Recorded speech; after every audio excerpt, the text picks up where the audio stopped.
ரவி குழந்தைவேல், தமிழ்நாட்டினுடைய வளர்ச்சிக்கு அதிமுக ஆட்சியில் சீரழிக்கப்பட்ட தமிழகம் அப்படின்னு சொல்லி வரலாறு காலத்தை வரைச்சி கொண்டு சென்றுள்ளோம் என்று முதலமைச்சர் ஸ்டாலின் சொல்லியிருக்கார். முதலமைச்சர் ஸ்டாலின் அவர்களுக்கு அண்ணா திராவிட முன்னேற்ற கழகத்தில் என்ன வளர்ச்சி செய்திருக்கிறோம் என்ற பட்டியலை நான் சொல்லலாம்னு விரும்புகிறேன்.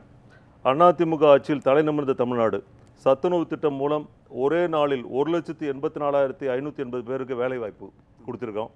பரம்பரை மணியக்காரர் முறையை ஒழித்து விஓஓ பதவியை உருவாக்கி 69% இடஒதுக்கீடு முறையில் ஒரே நாளில் 28,450 பேருக்கு வேலை வாய்ப்பு கொடுத்திருக்கு. ஒரே ஆண்டில் 7 பல்கலைக்கழகங்கள். இந்த ஹிஸ்டரி எல்லாம் இருக்குது. ரவி குழந்தை புரியுது எனக்கு.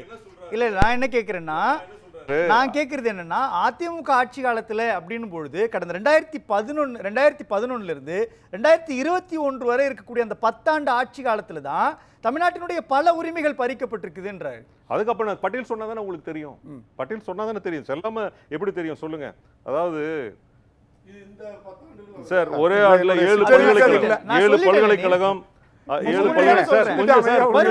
விடுங்க சார், தயவு செய்து என்ன விடுங்க. எல்லாரும் நீங்களே டைம் எடுத்துட்டு அப்புறம் மித்தவங்க எப்படி பேசுறது சொல்லுங்க.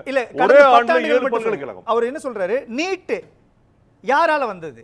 நீட் தமிழ்நாட்டுக்குள்ள வரும்பொழுது சட்ட ரீதியிலான வலுவான போராட்டத்தையும் அதிமுக முன்வைக்கல.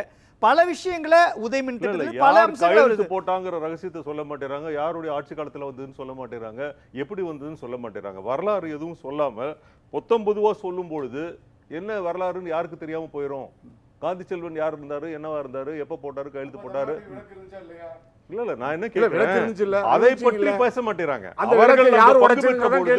என்ன நடந்தது அப்படிங்கறத பேசணும், அதை பேச மாட்டேறாங்க. அதாவது உண்மை என்பதை உண்மையாக சொல்ல வேண்டும். உண்மையை மறைத்து விட்டு உண்மையை வேற மாதிரி சொன்னா அது உண்மை இல்லாம போயிடுமா, இல்ல சரித்திரம் இல்லாமல் போயிடுமா?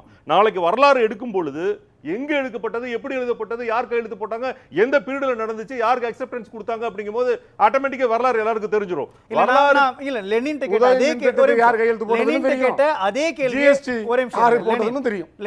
லெனின் கேட்ட அதே கேள்வி நான் உங்ககிட்ட கேட்கிறேன். அதிமுக ஆட்சிகளில் இதெல்லாம் நாங்க மாநிலத்தினுடைய உரிமைகளுக்கான அம்சங்களாக செயல்படுத்திட்டு இருந்தோம். இன்னைக்கு திமுக ஆட்சியில இது எல்லாமே பறிக்கப்பட்டிருக்குது.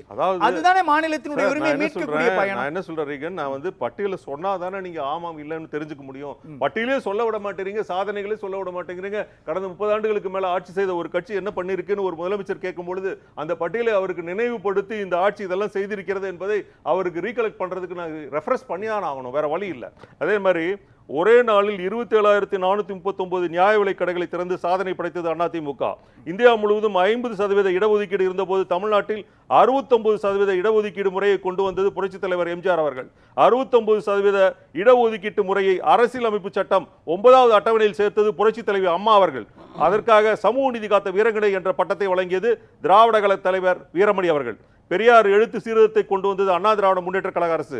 அதிமுக அரசு காலத்தில் அரசு ஊழியர்கள் தமிழில் கையெழுத்து போட வேண்டும் என்று ஆணை பிறப்பித்தது அதிமுக ஆட்சியில். மகளிர் காவல் நிலையங்கள், பெண் கமாண்டோ படை.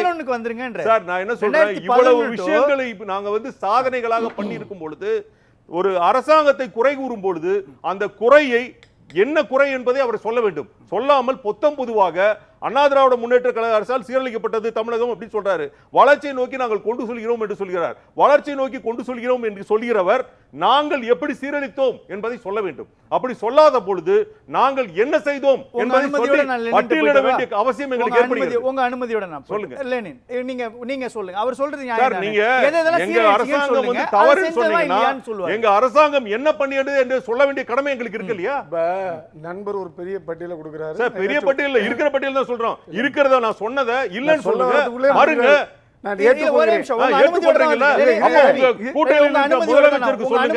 இவ்வளவு பட்டியல் இருக்கிறது. இந்த பட்டியல் இருக்கக்கூடிய சாதனை படைத்த ஒரு அதிமுகவை நீங்கள் இந்த மாதிரி குறை கூறுவது கூட்டணியில் இருப்போம் என்ற காரணத்திற்காக நாங்க உங்களுக்கு காவடி தூக்கி பல்லக்கு தூக்கி ஜால்ரா அடிக்க முடியாது. எங்க கட்சிக்கு ஒரு நியாய தர்மம் இருக்கிறது. ஆகவே அண்ணா திராவிட முன்னேற்ற கழகம் சாதனை படைத்திருக்கிறது என்பதை லெனின் மூலமாக அவங்களுடைய முதலமைச்சருக்கு சொல்ல சொல்லுங்க.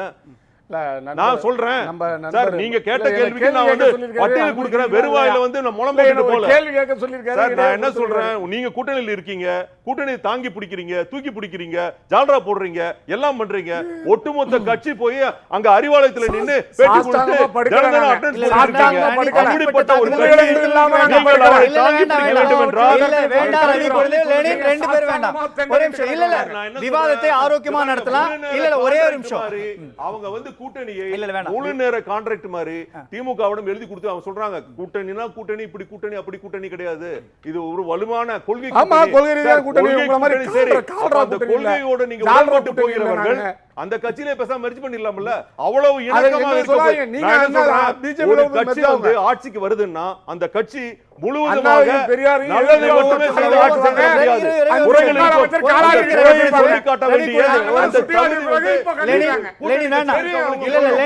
இல்லாம பொதுவாக ஜால்ரா போட்டுட்டு குஜா தூக்கிட்டு இருந்தாங்கன்னா உங்களுக்குள்ள தனித்துவத்தை நீங்கள் இழந்து கொண்டு இருக்கிறீர்கள். பாட்டாளிகளுக்காக தொடங்கப்பட்ட ஒரு கட்சி, தொழிலாளர்களுக்காக தொடங்கப்பட்ட கட்சி, உங்களுடைய முன்னணி தலைவர்கள் செய்த தியாகத்தை நீங்கள் குப்பையிலே போட்டுக் கொண்டிருக்கிறீர்கள்.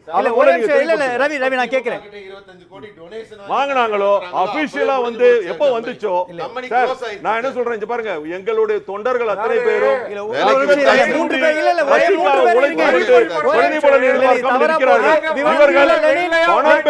வேலை செய்கிறவர்கள் இடைவெளிக்கு தான் போக முடியும். இல்ல இல்ல தவறு லெனின், எல்லார் தலைப்பிலையும் வந்து குறுக்கிடுறது சரியான பார்வையா? இல்ல ஆமா, இல்ல இது எவ்வளவு அபாண்டமான பேச்சு தெரியுமா? இது அவருக்கான நேரம். நாங்க போயிட்டேன், அவர் உங்கள்ட்ட வரும்போது ரொம்ப தவறு. அவர் அனுமதிக்கல, அவர் அனுமதிக்கலன்றப்போ நீங்க எல்லாத்தையும் பேசுறது அறிவு நாணயம் வேண்டும்.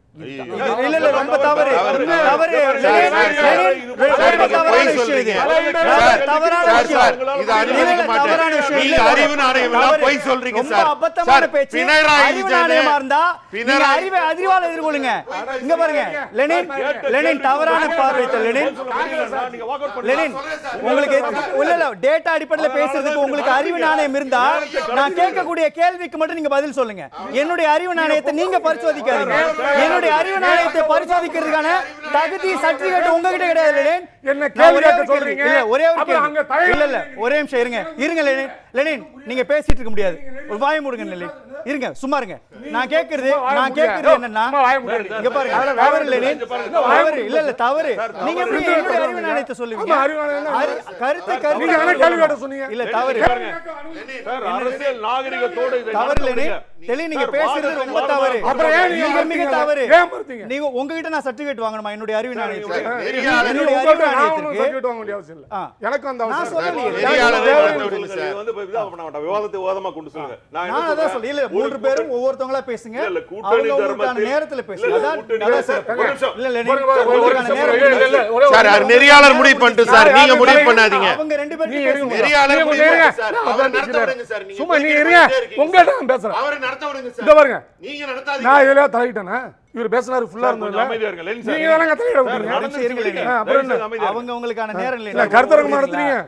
அவங்க உங்களுக்கான நேரம் கட்சிகள் அப்ப தலையிட விட்டுட்டு தலையிட்ட மட்டும் குத்துதுன்னா ரெண்டு பேருக்கு போனதுக்கு அப்புறம் நான் அவர்ட்ட போறேன். நீங்க அவர் நேரத்துல அதெல்லாம் தப்பு தப்புங்க. தப்பு தப்பு. எல்லா நெறியாளர்கள் இல்ல, சமத்துவம் இல்ல. கூட்டணி கட்சிகள் அவர்களுக்காக வக்காலத்து வாங்கி இங்க வந்து பேசும் பொழுது அவர்களுடைய குறைகளுக்கு நீங்கள் பதில் சொல்ல தகுதியானவர்களாக இருந்தால் பதில் சொல்ல வேண்டும். அப்படி இல்லை என்றால் கூட்டணி தர்மத்தின்படி தவறுகளை நீங்கள் ஒத்துக்கொண்டு நியாயப்படுத்துவதற்கு முயற்சி செய்யாமல் தவறுகளை ஒப்பிட்டு நீங்க அவங்க நியாயம் அவங்க தப்பு பண்ணிருக்காங்க, தப்பு பண்ணன்னு சொல்லுங்க. நீங்க நடுநிலையா இருங்க. நீங்க ஒண்ணு பெர்மனன்ட் கூட்டணியில் இல்ல. ஒரு தேர்தலுக்கு ஒரு தேர்தல் வந்து கம்யூனிஸ்ட் கட்சிக்கு ஒரு விவாதத்தை விவாதமா கொண்டு போலாம். இருங்க ஒரு நிமிஷம் இருங்க. இப்போ அதிமுக ஆட்சி காலத்துல நான் திரும்ப உங்கள்ட்ட கேட்கக்கூடிய அதே கேள்விதான். அதிமுக ஆட்சி காலத்துல தமிழ்நாட்டினுடைய மாநில உரிமைக்காக விஷயங்களாக நான் இதை வச்சிருந்தோம். திமுக வந்து இது எல்லாம் பறி கொடுத்துட்டாங்க. குறிப்பா நான் சொல்லணும்னா 11 மருத்துவக் கல்லூரிகளை நாங்க கொண்டு வந்தோம்னு நீங்க எல்லா மேடைகளிலும் கிளைம் பண்றீங்க. அப்படி ஒரு சாதனையை திமுக அரசாங்கம் செய்யலையா? அவ்வளவு நிதி நெருக்கடி இல்ல வச்சிருங்க. அவ்வளவு நிதி நெருக்கடியை பாஜக கொடுக்கறாங்க. ஜிஎஸ்டிக்கான அதிக தொகையை வந்து தமிழ்நாட்டிலிருந்து வசூலிக்கிறாங்க. அதை தாண்டி ஒரு பொருளாதார கட்டமைப்பை திமுக கட்டமைச்சு வச்சிருக்கு இல்லையா? அது மாதிரியான ஒரு உரிமைகளை பறி கொடுத்திருக்குதா? சார், எதை செய்ய வேண்டும் எதை செய்யக்கூடாது என்ற ஒரு தெளிவே இல்லாமல் தான் அரசாங்கத்தை நடத்திட்டு இருக்காங்க. சரிங்களா? நிதி நெருக்கடி இருக்கிறது என்று சொல்கிறார்கள். அப்புறம் ரேஸ் கார் ஃபார்முலா கார் ஓட்டி நீங்க என்னத்துக்கு அது காசு வேஸ்ட் பண்ணிட்டு இருக்கணும்? இங்க சாப்பிட்றதுக்கே அவனுக்கு பிரச்சனையா இருக்கு, அரசாங்கம் நடத்துவதற்கே பிரச்சனையா இருக்கு, அரசு ஊழியர்களுக்கு ஊழியம் கொடுக்கறதே பிரச்சனையா இருக்கு, கஜானாவே காலியா இருக்கு, தொடச்சு வச்சிருக்காங்க. அப்படி இருக்கும் பொழுது இந்த தேவையில்லாத இதெல்லாம் எதற்காக பண்ணுகிறார்கள்? எதற்காக கண்ட விஷயங்களுக்காக செலவு செய்து அரசாங்கத்தை பிரம்மாண்டமாக காட்ட வேண்டிய அவசியம் என்ன இருக்கிறது? உங்களுடைய திமுகவினுடைய பணத்தை எடுத்து நீங்க பிரம்மாண்டத்தை காட்டுங்கள். தமிழக மக்கள் வரி பணத்தை தமிழக மக்களுக்கு செய்யக்கூடிய நலத்திட்டங்களுக்காக நீங்கள் செய்யாமல் இந்த மாதிரி தேவையற்ற விஷயங்களுக்கு பண்ணிக்கொண்டு இல்ல செஸ் ஒலிம்பியாட் நடத்துனாங்க. அது செஸ் ஒலிம்பியாட்டை பத்தி நான் சொல்லவில்லை. சொல்றேன், அது ஒரு நியாயமான விளையாட்டை ஊக்குவிக்க வேண்டும். அரசாங்கம் முன்னெடுக்கக்கூடிய ஒவ்வொரு திட்டத்திற்கு பின்பும் செயல்பாடுகளுக்கு பின்பும் சில வெளிநாடுகளிலே ஃபார்முலா கார் ரேஸ் நடக்குதுன்னா நீங்க கொண்டு வந்து அதை சென்னையில நடத்தணும்னு நினைக்கிறீங்க. ரைட், ஓகே, நடத்தலாம். எப்ப நடத்தலாம்னா நீங்க அளவுக்கு அதிகமான நிதி இருந்து அது தேவைப்படுகிற விதத்தில் இருந்ததுன்னா பண்ணலாம். இங்க நிதி நெருக்கடி பயங்கரமான நெருக்கடியில் இருக்கிறது. எப்பொழுது பார்த்தாலும் மத்திய அரசு எங்களுக்கு நிதி வழங்கவில்லை என்ற குற்றச்சாட்டை தான் தினம் சொல்லிக் கொண்டிருக்கிறார்கள். எதை செய்ய வேண்டும் என்றாலும் அதை செய்வதற்கு நாங்கள் முயற்சி எடுத்துக் கொள்கிறோம். அதற்கான திட்டங்கள் வகுக்கப்படுகிறது. அந்த திட்டங்கள் வகுக்கப்பட்டு செயல்படுத்தப்படும் பொழுது மத்தியிலிருந்து வர வேண்டிய நிதி வராததனால் இதை செயல்படுத்த முடியவில்லை என்று கூறுகிறார்கள். அப்படி இருக்கும் பொழுது அனாவசிய செலவுகளை கட்டுப்படுத்தி அரசாங்கத்தை மக்களுக்கு தேவையான விஷயங்களை கொடுக்கக்கூடிய ஒரு நல்ல அரசாங்கமாக இருந்திருந்தால் நாங்கள் எங்கே குறை சொல்வதற்கு வழி இருக்கும். பேசலாம்.